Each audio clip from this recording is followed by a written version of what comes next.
que nos permite seguir aprendiendo de su palabra.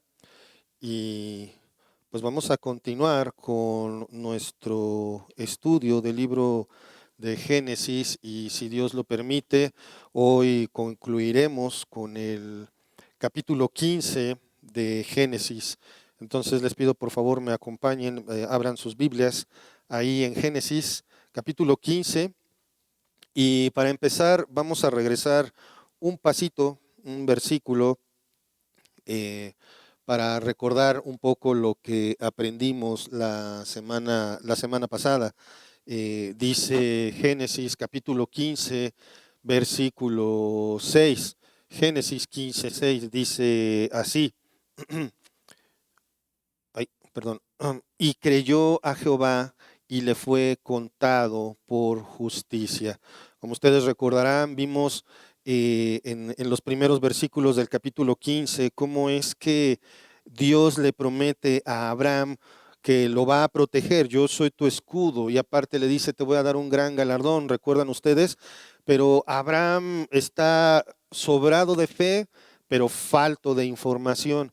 Él no entiende, y esa es una parte que nosotros tenemos que tener bien claro. Recordemos, Abraham viene de una serie de pruebas en las cuales falló, refalló y siguió, él siguió adelante. Y ya falló el micrófono, ¿verdad? Ah, qué mal. Bueno, ni modo, sigamos así. Y como lo pudimos ver, no es que el patriarca estuviera dudando de Dios, no. Cuando cuando Abraham le pregunta a Dios, bueno, ¿y cómo es que esto va a ser posible? Él solamente está manifestando, pues no sé. O sea, sé que confío y sé que tú vas a estar. Y la respuesta de Dios a esa incertidumbre, no sé si les ha pasado que hay veces en las que no tienes ni la más remota idea de por qué están pasando las cosas, para dónde voy, qué va a pasar. Bueno, Dios le responde no de la manera que él quisiera, pero le dice, le da la garantía. Y a pesar de que probablemente Abraham siguió sin entender cómo iban a pasar las cosas, creyó. Y esto le fue contado por justicia. Uh-huh. Esto lo quiero traer a colación porque, como ya he mencionado anteriormente, el capítulo 15 de Génesis es de gran trascendencia en las Escrituras. ¿Por qué? Porque el primer tema tiene dos temas que sobresalen y afectan a toda la Biblia. El primero ya lo vimos, la justificación. La salvación es por fe, ¿sí? Tal vez de repente cuando se menciona la obediencia de Abraham, cuando Dios le dice, salte de tu parentela, podría decir, ahí está la fe por obedecer. No, Abraham es justificado por Dios porque cree en él, no porque le obedece. Abraham obedece a Dios porque cree en Dios. Nadie obedece a Dios porque sí. Nadie obedece a Dios por reflejo o porque ha estado buscando a Dios toda la vida. Eso no existe. Si no crees en lo que Dios te dice, entonces no puedes obedecerlo. El segundo tema, la justificación, es el primer tema de gran trascendencia en el capítulo 15. El segundo, que es el que vamos a estudiar hoy, es la ratificación del pacto abrámico y sobre todo cómo es que este pacto se estructura. ¿Cuál es el pacto abrámico? Voy a hacer de ti una gran nación y vas a bendecir a las demás naciones. Les pido por favor me acompañen a el libro de los Romanos, a Romanos capítulo 4, versículo 5. Romanos 4, 5 dice así: mas al que no obra, sino cree en aquel que justifica el impío, su fe le es contada por justicia. Es exactamente lo mismo de lo que está hablando el versículo 6 de Génesis 15. Si no crees, no importa lo que hagas, eso no significa nada para Dios. Y eso es bien claro. Puedes hacer los ritos que sean, puedes ser lo bueno que quieras, puedes dar las limosnas que quieras, puedes hacer lo que quieras. Sin Cristo, no cuenta. No es contado por justicia. La obediencia de Abraham no fue contada por justicia, fue contada como obediencia. ¿Qué es contado como justificación para Abraham? Su fe, que cree en lo que Dios le dice. Siempre será importante recordar que la gracia de Dios para con nosotros es que, siendo merecedores de su castigo justo, cargó la vida perfecta de Cristo a nosotros y nuestro pecado fue cargado a la cuenta de Jesús. Esa es la sustitución. Esta preciosa doctrina, esta preciosa enseñanza que nosotros vemos bien claro a lo largo del Nuevo Testamento, pero también en las cartas. Acompáñenme por favor a la primera carta de Pedro, capítulo 3, versículo 18. ¿Ya lo tienen? Observen, porque también Cristo padeció una sola vez por los pecados. Quiero detenerme aquí tantito. Para todos aquellos que piensan que la salvación se pierde. ¿Cuántas veces padeció Jesús? Una sola vez por los pecados. El justo por los injustos. ¿Y qué tiene que ver esto con perderse o no la salvación? Él padeció una sola vez, por lo tanto, una sola vez es suficiente para que tú seas salvo para siempre. El justo por los injustos, para llevarnos a Dios. Esa es la sustitución. Cuando Cristo estaba colgando en la cruz, Dios te vio a ti. Cuando Dios te ve a ti con la fe en Cristo, lo ve a Él.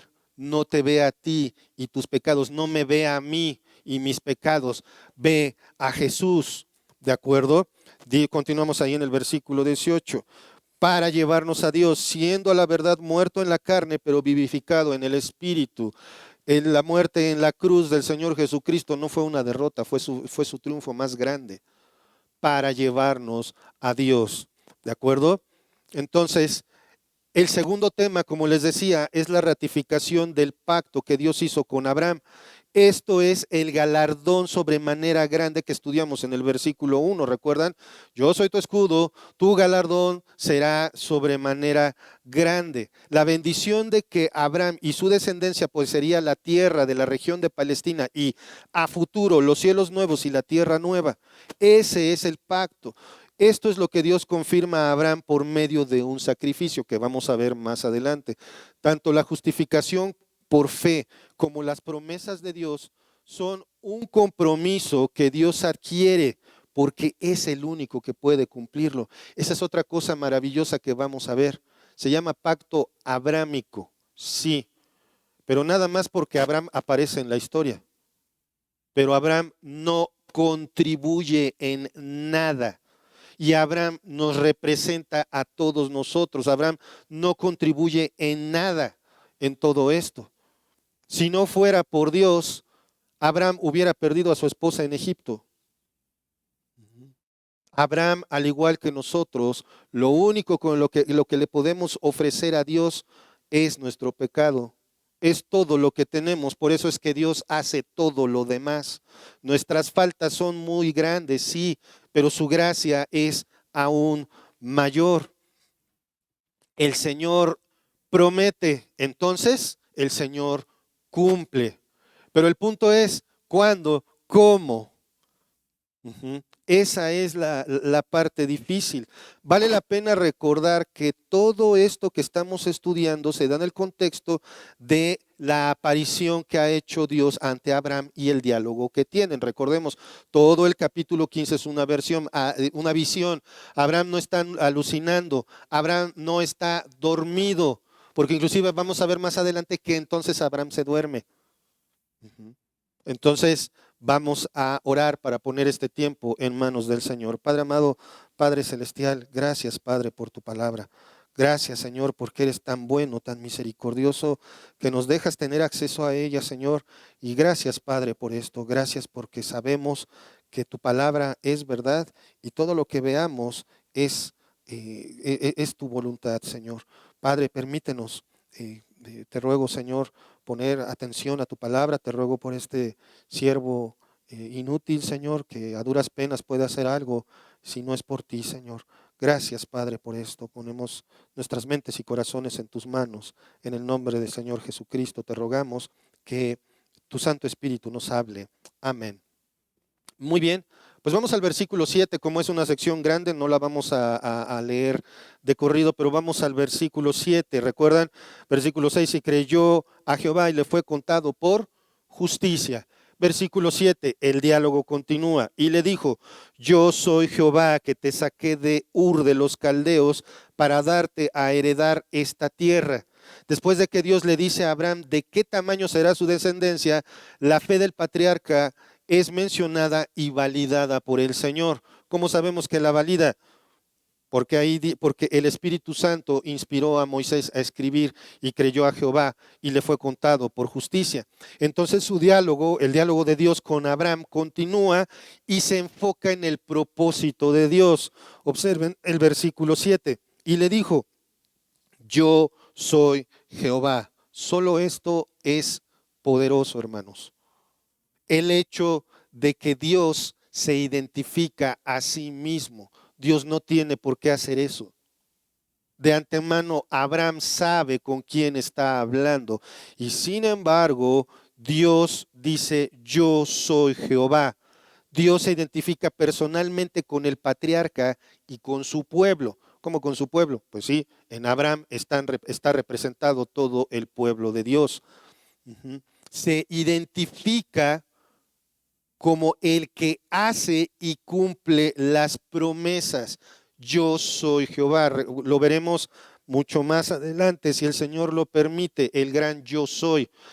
Moisés, y bueno, y si voy con tu pueblo y me preguntan de parte de quién, pues de quién les digo, el yo soy. Y esto del yo soy ya lo estudiaremos a profundidad, pero hermanos, es lo que nos demuestra la preexistencia, la autosuficiencia de Dios. Dios no tiene principio, no tiene fin. Dios no necesita de nadie. Dios no necesita a nadie. Ajá. Dice entonces, yo soy Jehová, yo Dios, dice el Señor, que hace las cosas, que promete. ¿Por qué lo sabemos? Observen, que te saqué de Ur de los Caldeos.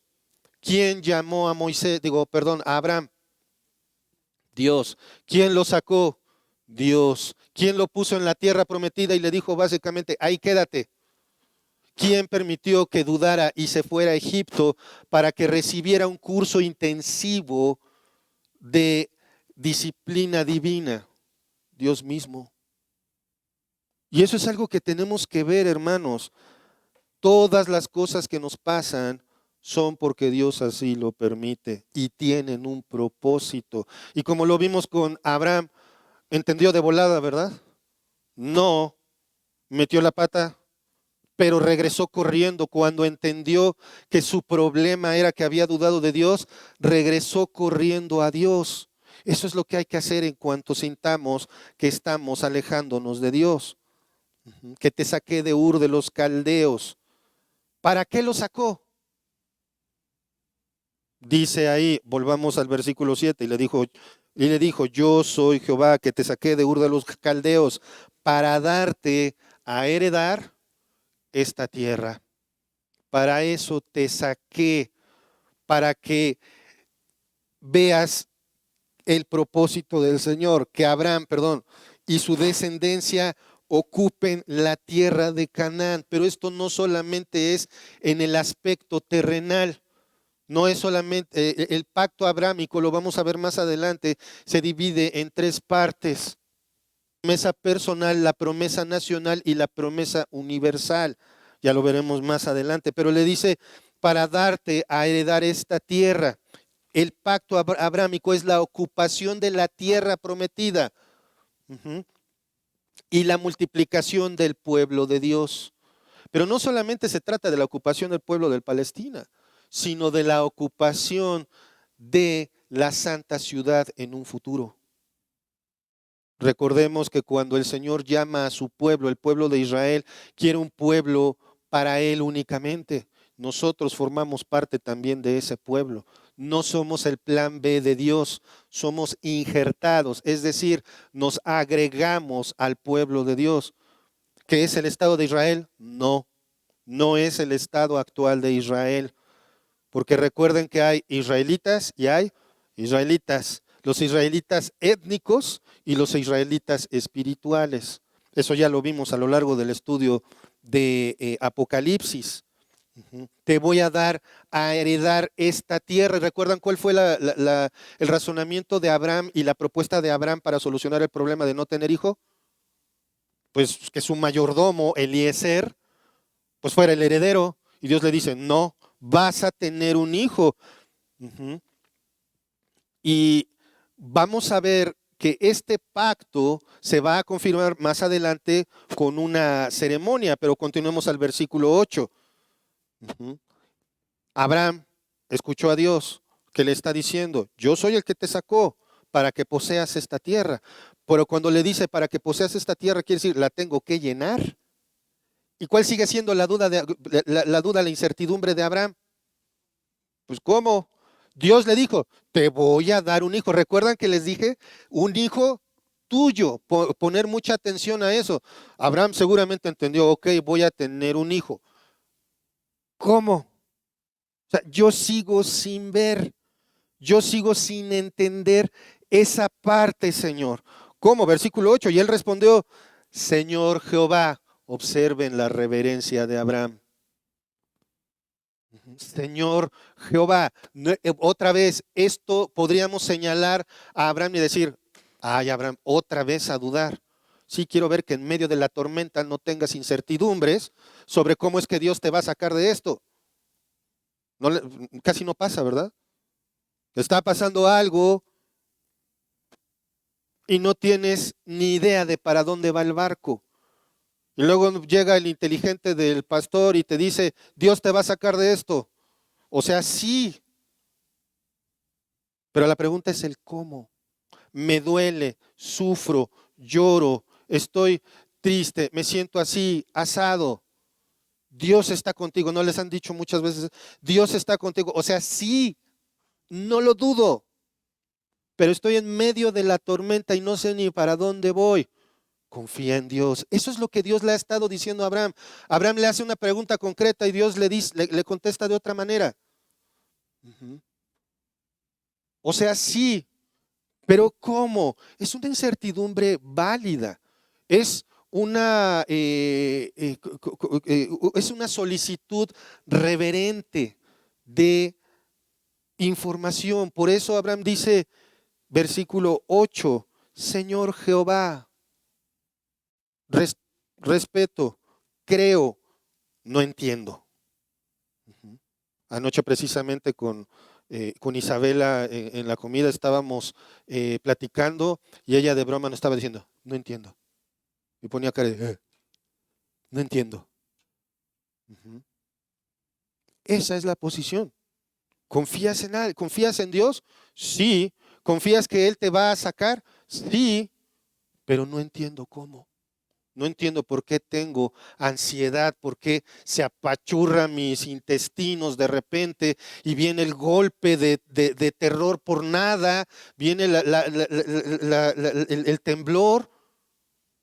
No sé para dónde voy. Lo que confío es que Dios me va a sacar de una o de otra. O me saca del problema o me saca del mundo, pero las dos me van a favorecer. Por eso, eso es lo que Pablo está diciendo. Para mí, el vivir es Cristo. No dice, para mí el vivir bien campechano, bien contento, que no me pase nada, que no me enferme, que no me afecte nada. Eso no existe. Para mí, el vivir es Cristo y el morir, ganancia. ¿Por qué? Porque me voy con el Señor. Y continúa más adelante el razonamiento de Pablo porque dice, entonces ya no sé qué tengo que hacer para agradar más a Dios. Si seguir en esta tierra o mejor me voy, pero como que tengo que servirle a Dios, pues mejor me quedo, aunque me va a llover sobre mojado. Y sí que le llovió a Pablo.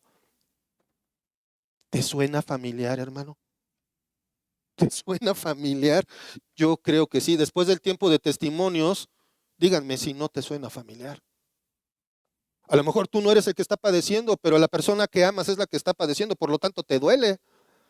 Y por más que le haces, no puedes mitigar el dolor. Ujú. Bueno, imaginen por un momento la cara de Abraham, tal vez como, Señor Jehová, Dios, tú eres todopoderoso, pero ¿en qué conocer de que la he de heredar? O sea, ¿cómo voy cómo puedes hacerme entender, Señor, con mi mente así de chiquita, que esta tierra es mía y de mi descendencia que no tengo ni la más remota idea de dónde va a salir? ¿Se dan cuenta? Es falta de información, no falta de fe. Ujú. Versículo 9. La respuesta de Dios la veremos a continuación en forma de una extraordinaria ceremonia. Y aquí, hermanos, viene algo que es bien interesante, que creo que ya hemos comentado, y es el hecho de que, por ejemplo, cómo supieron Caín y Abel que tenían que hacer sacrificios. ¿Cómo supieron? Porque probablemente Dios ya le había hablado su ley a Adán cuando lo sacó del Edén. Ujú. No había ley escrita, pero sí había ley conocida. Por eso también vemos en Job. Job hacía sacrificios por sus hijos todos los días, porque les encantaba la pachanga. Ujú. ¿Cómo sabía que había que hacer sacrificios? Siendo probablemente el libro más antiguo de la Biblia, no es Génesis, probablemente es Job. ¿Cómo sabía? Porque de manera verbal se asume que los hombres conocían la ley de Dios. Ujú. Que no la obedecieran, bueno, eso es harina de otro costal. Ujú. Versículo 9. Y le dijo, observe cómo Dios te responde bien clarito lo que quieres saber, ¿verdad? Observen el versículo 9.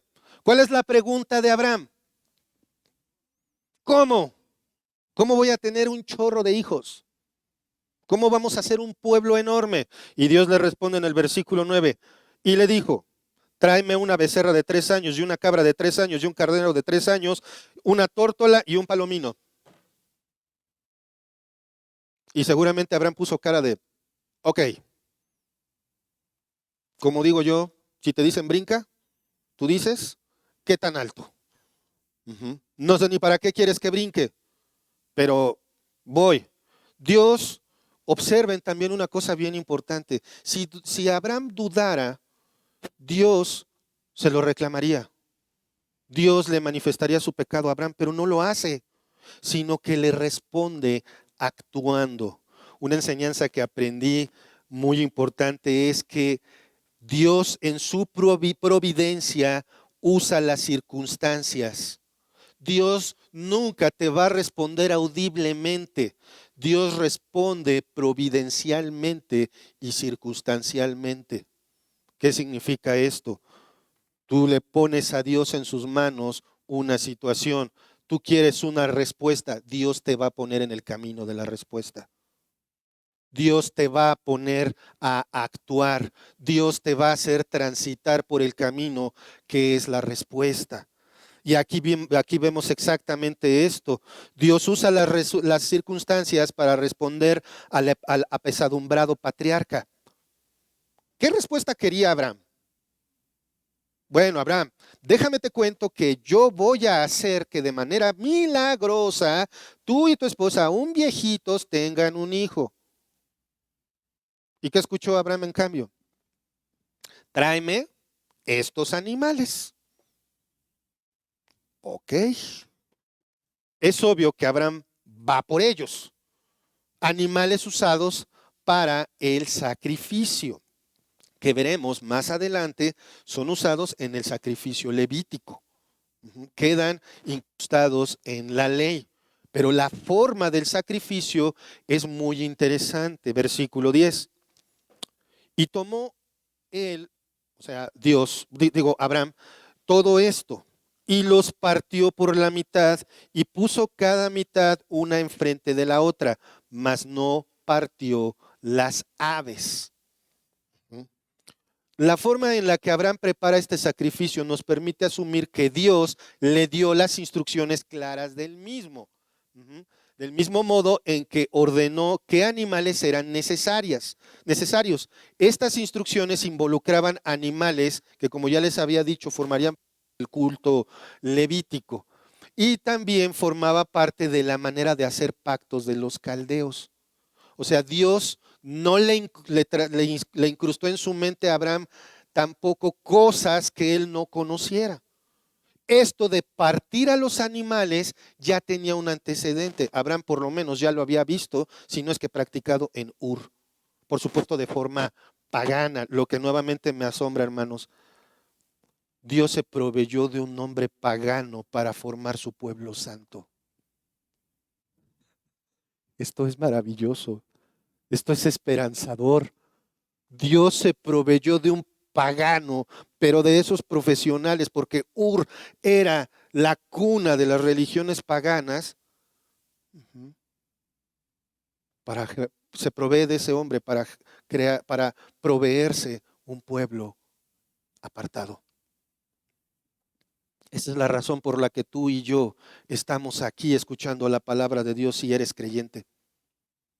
Dios se provee de lo peorcito para su pueblo, para que seas apartado. Y no se provee de un hombre perfecto, sino de un hombre que falla y falla y falla y falla. ¿Y nosotros? Y aún así Dios mantiene su promesa de eres mi hijo. Entonces, quiero que vayamos por favor a Jeremías. Acompáñenme al libro del profeta Jeremías, capítulo 34, versículo 18. Esto para que veamos precisamente la referencia a esta forma de sacrificio. ¿Ya tienen Jeremías 34, 18? Dice así la palabra del Señor. Esto, perdón, mis abuelas, y ahí está. Y entregaré a los hombres que traspasaron mi pacto, que no han llevado a efecto mis palabras del pacto, que celebraron en mi presencia, dividiendo en dos partes el becerro y pasando por en medio de ellas. Aquí es donde se pone bien interesante el rito. El rito consistía, hermanos, como lo explica Ebert Leopold, de la siguiente manera. Un pacto es establecido. ¿De acuerdo? Hasta ahorita vemos a las dos partes del pacto. Dios condesciende para que sea hecho según la manera de los pactos en aquellos días, particularmente los caldeos. Las partes contrayentes pasaban por el medio de los sacrificios divididos y eso podía implicar una suerte semejante, es decir, ser muerto ocurriría a los animales de quien incumpliera el pacto. Están los animales, los parten por la mitad. Tú te comprometes a esto y yo a esto y entonces quedamos de acuerdo. Sí, caminemos en medio de los animales. Era la forma de firmar un contrato. Caminemos en medio de los animales y observa los despedazados. Significa que el que falle le va a pasar esto. Esa era la manera caldea. Y Dios condesciende. Esta parte de Leopold me llama mucho la atención porque dice, condesciende. Dios diciendo, ok, para que te quede claro, para que me entiendas, vamos a hacerlo un poquito a la manera que conoces. Y entonces viene el pacto. Nuevamente, ver capítulo 15, versículo 10. Observen, los parte por la mitad, pero no camina en medio de ellos, porque Abraham no tiene nada que contribuir al pacto. Versículos 11 y 12. Mas a la caída del sol, 11, y descendían aves de rapiña sobre los cuerpos muertos y Abraham las ahuyentaba. Mas a la caída del sol sobrecogió el sueño a Abraham. Y he aquí que el temor de una grande oscuridad cayó sobre él. Es probable que lo que vemos aquí sean símbolos, es lo más probable, porque por un lado, el hecho de que las aves de rapiña estuvieran presentes, nos dicen que después de que Abraham lo sacrificó, pasó un tiempo prolongado. Recuerdan que Abraham y Dios empezaron a hablar y le dice, mira las estrellas, ¿recuerdan? Entonces asumimos que a qué hora, más o menos en qué horario empezó el diálogo entre Dios y Abraham. Una noche. Por supuesto el tiempo pasa y Dios le dice, tráeme estos animales, parte estos y estos no. Ujú. Un solo hombre, a ver, sacrifica y parte un animal, te va a tomar tu tiempo. El tiempo sigue corriendo. Recordemos, Abraham no está soñando. Abraham está teniendo una visión. Dios en su misericordia se le apareció al patriarca. Tomen esto en cuenta. Y entonces, ahí en el versículo 11 vemos, y descendían aves de rapiña. Ya pasó mucho tiempo. Por lo tanto, ya es de día. No hay aves de rapiña nocturnas. Porque aparte del olor necesitan ver a los animales. Entonces, las aves de rapiña representan los enemigos que deberían ser vencidos para que el pacto se cumpliera. Y el tiempo entre que Abraham preparó el sacrificio y las aves de rapiña empezaron a molestar, significa que la promesa de Dios se cumpliría, pero tendría que pasar algo de tiempo. Las aves de rapiña, como les digo, pueden representar a los enemigos que deberían ser vencidos. Evis Carballosa escribe, el pacto ha de consumarse en medio de una feroz oposición. Y esa oposición, desde mi perspectiva, sigue hoy día. El mundo entero se opone que Palestina sea ocupada por el pueblo de Dios. Y esto no va a pasar sino hasta que el Señor venga a establecer su reino. Tenemos que entender eso también. ¿Será un tiempo prolongado? Definitivamente. ¿Hay una oposición feroz? Por supuesto que sí. Continúa Evis Carballosa. El pacto ha de consumarse en medio de una feroz oposición, ya que en la Biblia las aves de rapiña algunas veces se usan respecto a la oposición satánica al programa de Dios. Cualquier cosa que se oponga a lo que Dios dice en su palabra es satánico. Continúa el versículo 12. Mas a la caída del sol sobrecogió el sueño a Abraham. Abraham es inducido a un sueño profundo de Dios, por Dios. Probablemente Abraham simplemente dijo, caramba, tengo sueño, se recostó y adiós. Y esto lo deja fuera de que pueda aportar algo al pacto. Abraham en este momento está dormido, pero la situación continúa. Si Abraham estuviera dormido teniendo la visión, entonces no puede dormirse otra vez. ¿De acuerdo? Esto también nos ayuda a confirmar que Abraham está teniendo una visión despierto. Hasta este momento cae dormido. Y luego dice, y he aquí que el temor de una grande oscuridad cayó sobre él. Temor de una grande oscuridad. Bueno, podemos asumir que este sueño sobrenatural se convirtió en una pesadilla. Abraham en su sueño sobrenatural inducido por Dios, que lo caracteriza la oscuridad y temor, es probablemente la futura descripción de cómo su descendencia se comportaría en el futuro. Y esto lo podemos ver. ¿Cómo sabes esto, Gerardo? Recuerden, la Biblia se responde a sí misma. Observemos el versículo 13. Dice así, entonces Jehová dijo a Abraham, ten por cierto que tu descendencia morará en tierra ajena y será esclava allí y será oprimida 400 años. ¿Se les hace conocido? No cabe la más pequeña duda de que el Señor se refiere a los 400 años en el que el pueblo de Israel fue esclavo en Egipto. La respuesta de Dios continúa en el versículo 14.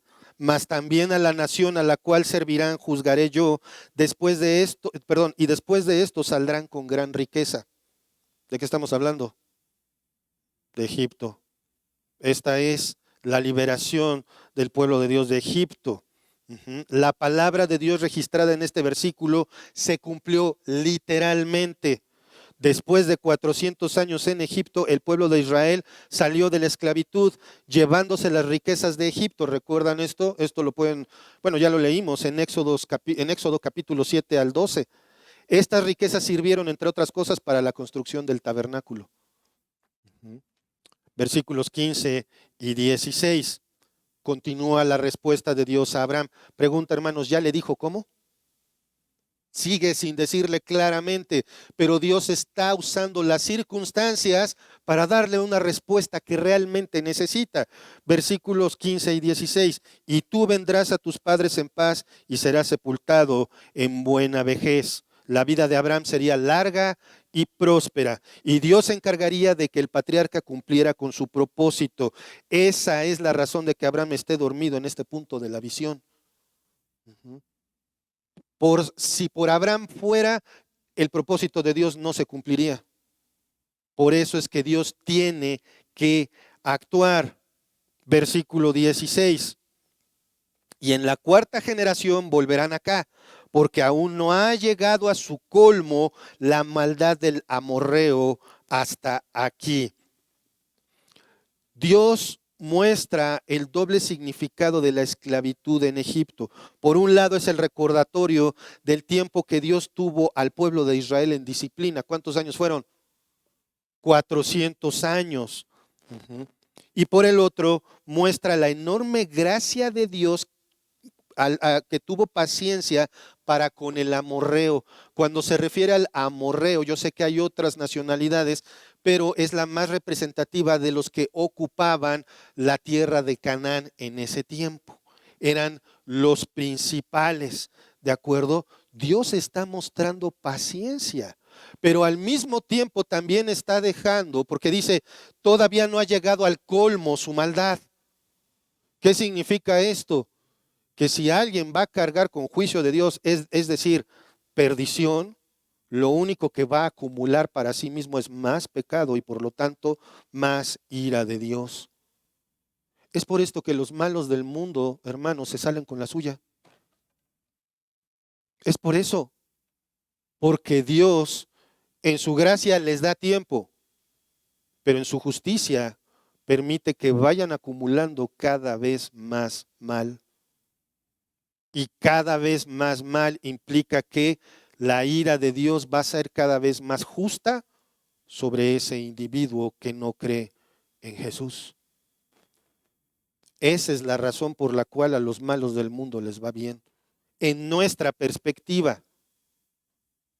Es por eso que el corrupto se enriquece cada vez más. Es por eso que a los malos les salen bien las cosas. Es por eso que podemos decir, oye, yo estoy buscando a Dios y no me pasa nada bueno. ¿Seguro? Recordemos que las pruebas muchas veces son bendiciones disfrazadas. Dios te está bendiciendo en medio del tornado. Porque a los que a Él no le preocupan, que se ensucien más.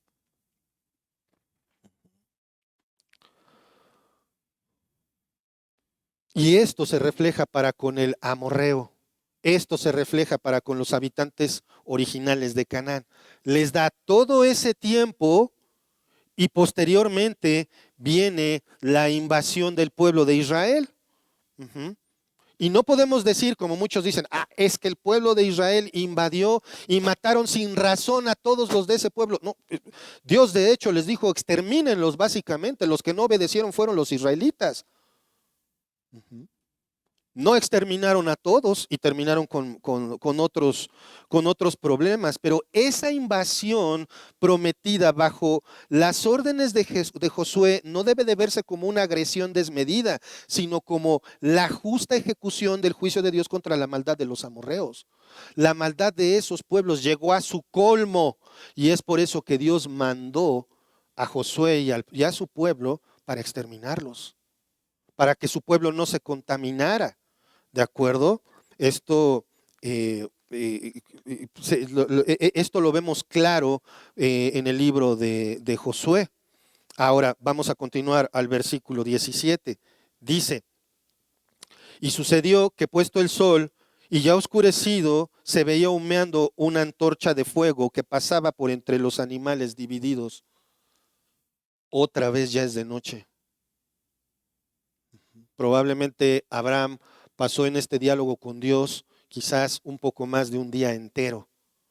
Pero aquí lo que importa es vemos dos accesorios, dos objetos, un horno humeando y una antorcha de fuego. Por supuesto, para que esto se vea, pues tiene que ser de noche. Un horno humeando, una antorcha de fuego. Acompáñenme, por favor. Vamos a ver algo un poquito parecido en Éxodo capítulo 13, versículo 21. Éxodo 13, 21. ¿Recuerdan? Dios guiando amorosamente a su pueblo. Y Jehová iba delante de ellos de día en una columna de nube para guiarlos por el camino y de noche en una columna de fuego para alumbrarles a fin de que anduviesen de día y de noche. La gloria de Dios es manifestada en el Antiguo Testamento como fuego. ¿Recuerdan ustedes el monte Sinaí cuando estaba la presencia de Dios? Era una columna de humo y fuego. ¿Cómo es llamado Dios en su ira? Fuego consumidor. ¿Qué fue lo que vio Moisés en una zarza? Fuego, la presencia de Dios, la Shekinah, la gloria de Dios es representada por fuego. John MacArthur escribió, estos dos artículos, el horno humeando y la antorcha de fuego, representan la presencia de Dios. Él prometió solemnemente con juramento divino cumplir sus promesas a Abraham al pasar en solitario en medio de los animales divididos. ¿Saben qué injusto hubiera sido que Abraham caminara por en medio de los animales divididos? Hubiera sido injusto. ¿Por qué?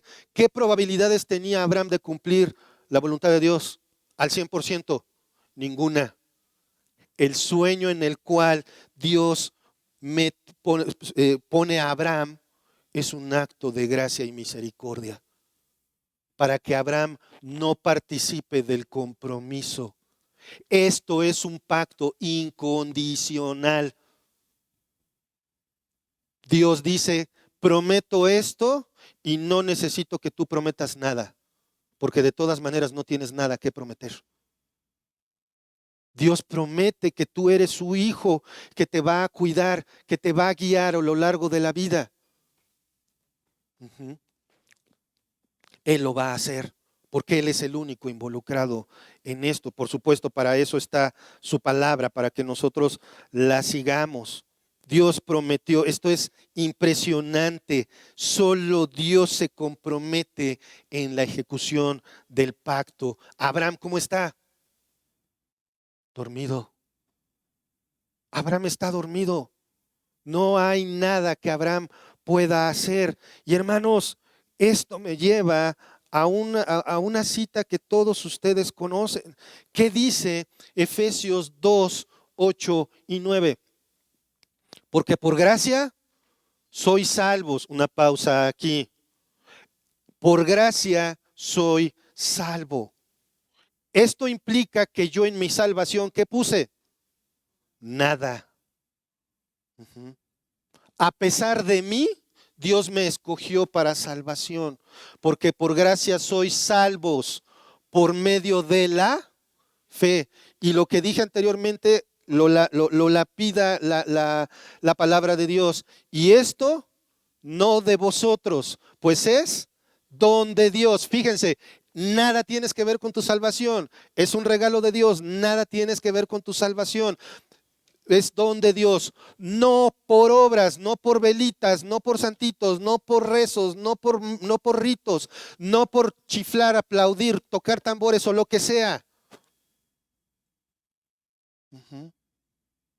No porque alguien diga, de ahora en adelante te echo agua y tú eres ahora hijo de Dios. No por obras. ¿Y por qué Dios haría esto? ¿Para qué? ¿Cómo finaliza la cita? Para que nadie se gloríe. Para que nadie te venga con que yo soy tan bueno que por eso soy hijo de Dios. Más bien la frase sería, gracias a Dios que no me tomó en cuenta para salvarme. porque entonces lo que merezco es el infierno. Eso es lo que merezco, el infierno.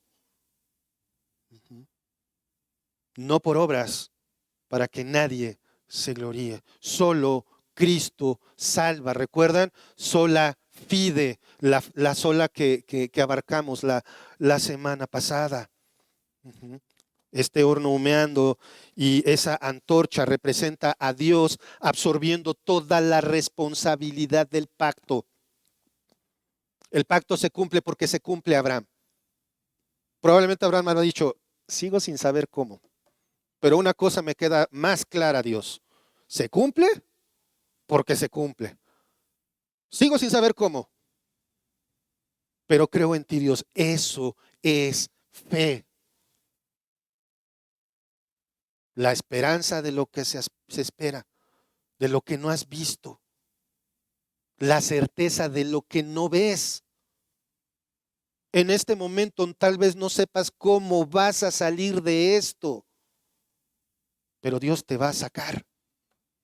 ¿Cómo? No tengo la más remota idea. Raspado o no raspado, tampoco sé. ¿Te va a doler o no te va a doler? Tampoco sé. Lo más probable es que sí te va a doler, pero Dios te va a sacar porque te está enseñando algo. Porque Él lo garantiza. Cuando Cristo dijo, yo soy el camino, la verdad y la vida. No nos está diciendo la salvación va a ser un camino de oro con pétalos de rosa cayendo todo el tiempo. Nada más dijo, yo soy por fe en mí. Tienes fe en mí, confía en mí. Otra vez, Salmo 23.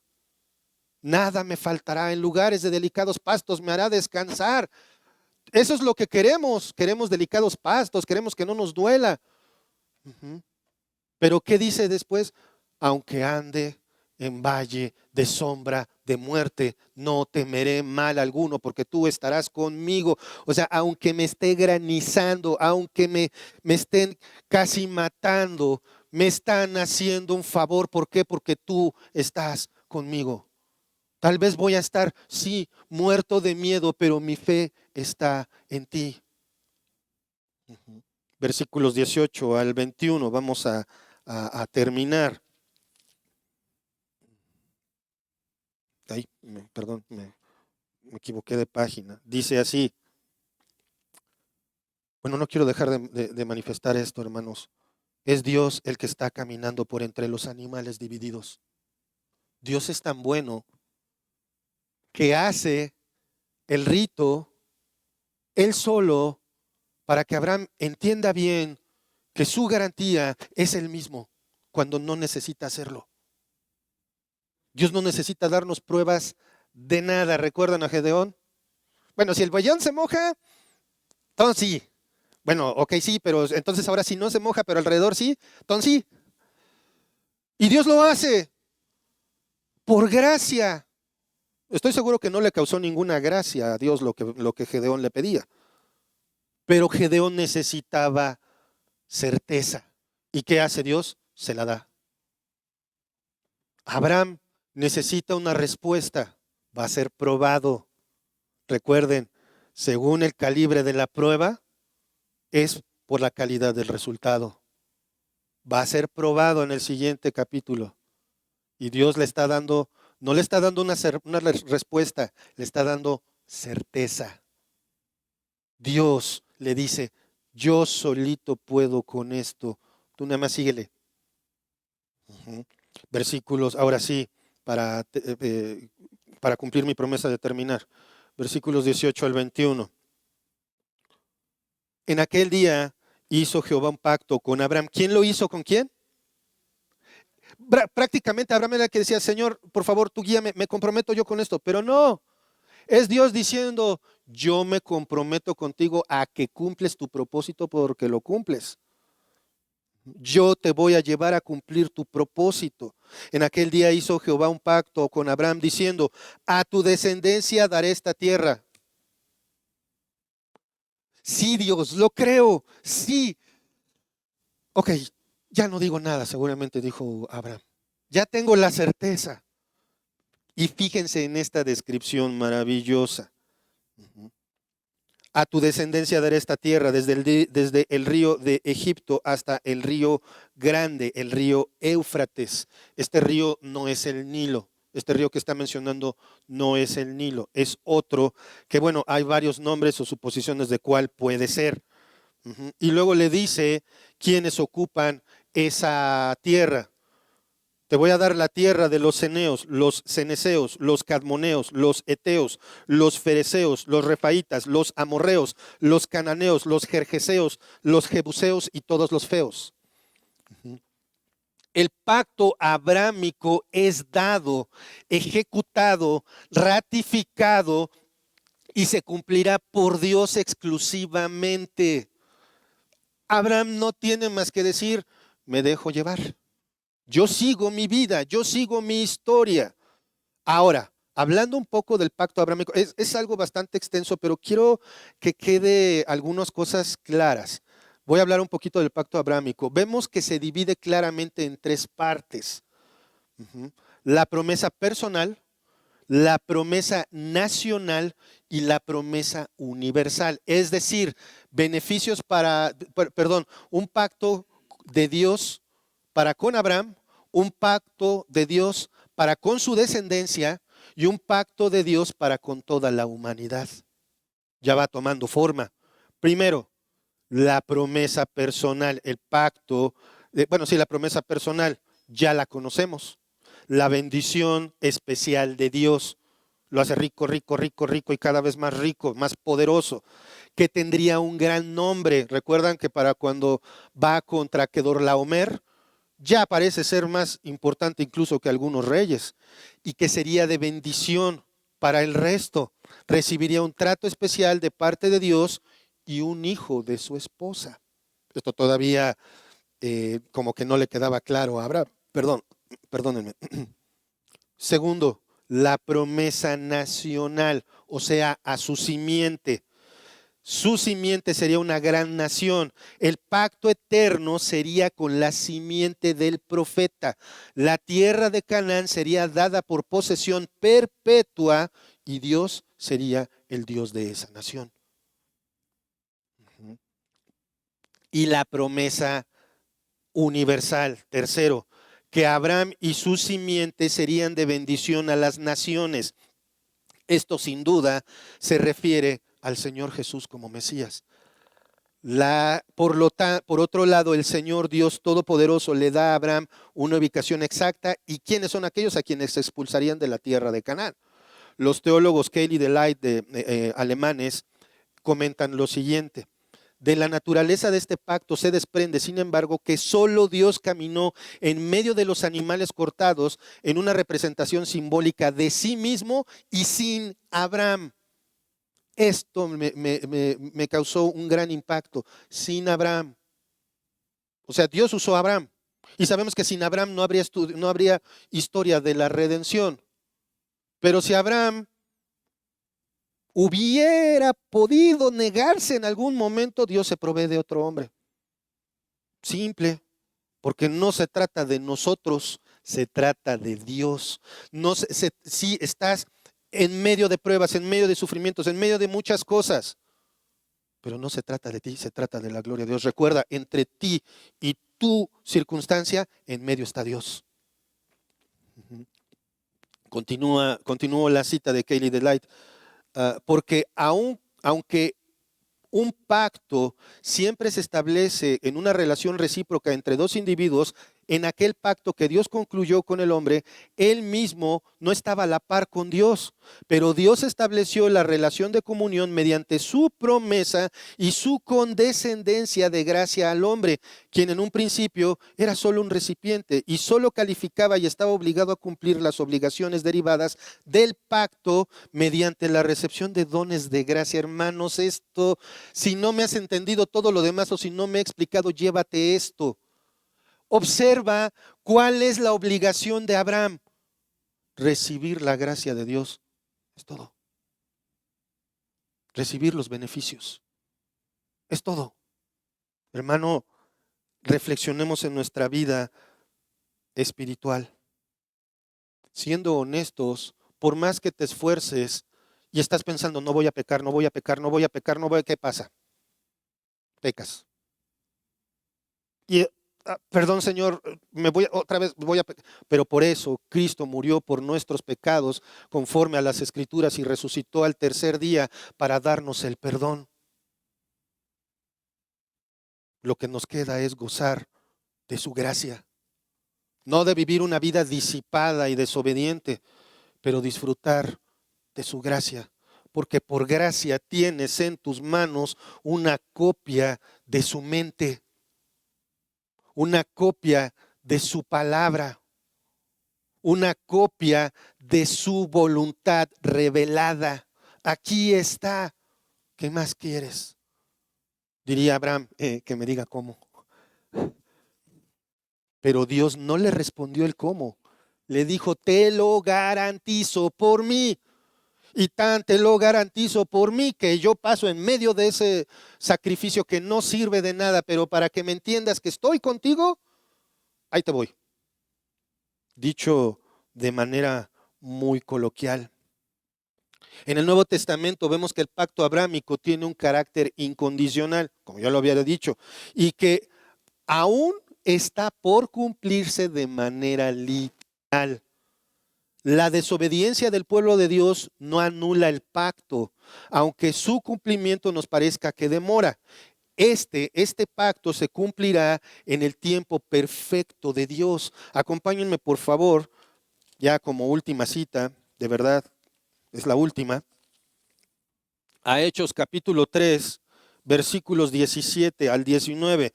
El contexto llega hasta el versículo 26, pero nos vamos a quedar hasta aquí porque esta es la idea que quiero que tengas.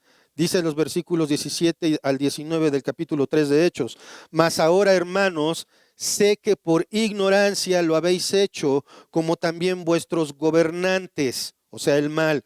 Pero Dios ha cumplido así lo que había antes anunciado por boca de todos sus profetas, que su Cristo habría de padecer. ¿De qué pecado estoy hablando? Del mal. ¿De qué mal estoy hablando? De haber crucificado a Jesús. Así que arrepentíos y convertíos para que sean borrados vuestros pecados, para que vengan de la presencia del Señor tiempos de refrigerio. Hermanos, arrepiéntete y conviértete. Tú ya estás ahí. Pero si estás aquí, no crees en Jesús, la Biblia dice eso, arrepiéntete y conviértete para que descanses de tu pecado. Básico, por eso dice, vengan tiempos de refrigerio. Estás harto de tu pecado, ven a Cristo. Ya no te aguantas a ti mismo, arrepiéntete y ven a Cristo. Cree en aquel que murió y resucitó al tercer día para el perdón de tus pecados. Y hermanos, ¿cuál es la aplicación para nosotros, los cristianos? Lo mismo. Tú ya crees en Jesús, disfruta de su gracia, disfruta de su bondad, disfruta de su perdón, disfruta de su misericordia y déjale a Él el resto de tu vida. Vamos a orar. Padre amado, Padre celestial, cuántas gracias te damos, Señor, por este día.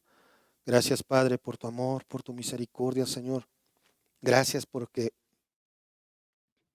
eres bueno, misericordioso, paciente, lleno de gracia. Gracias, Padre, porque a través de ver cómo tú, Señor, tú, Dios Todopoderoso, ejecutaste ese rito, Señor, para que Abraham comprendiera que estabas con él, restándolo de la ecuación para demostrar que no había nada que Abraham pudiera contribuir. Así nos muestras que tú eres el que hace todo, Señor. Tú pones en nosotros el querer como el hacer por tu buena voluntad, Señor. Permítenos, Padre, que esta verdad haga un boquete en nuestro corazón que sea llenado únicamente por esta verdad, Señor. Gracias, Padre, por tu palabra. Gracias en el nombre de nuestro Señor Jesucristo. Decimos amén. Que Dios los bendiga, hermanos.